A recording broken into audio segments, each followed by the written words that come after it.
کون کون سی نیکیاں خاص طور پر ہیں کہ جن کی وجہ سے انسان کے گناہ مٹتے ہیں. اس میں سب سے پہلے وضو اور پھر نماز. فرمایا جو شخص میری طرح کا وضو کرے پھر 2 رکعت پڑھے جس میں اپنے نفس سے کوئی بات نہ کی ہو تو اس کے گزشتہ گناہ معاف کر دیے جاتے ہیں، دل کے وسوسے بھی باہر پھینکے.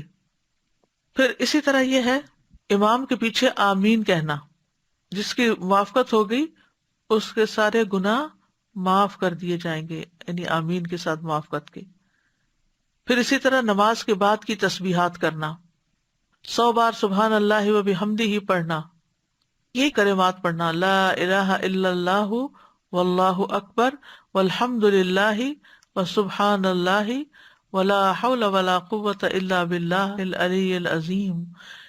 پھر اسی طرح بیماری میں اللہ کی تعریف کرنا، سوتے وقت یہ تسبیحات پڑھنا، 33 دفعہ سبحان اللہ، 33 دفعہ الحمد للہ، 34 دفعہ اللہ اکبر.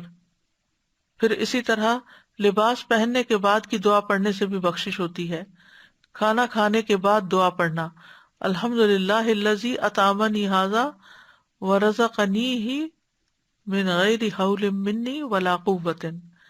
جو شخص کھانا کھا کر یہ دعا پڑھتا ہے تو اس کے سارے گناہ پچھلے معاف ہو جاتے ہیں. پھر راستے سے تکلیف دہ چیز ہٹا دینا، ذکر کی مجلس میں شرکت کرنا.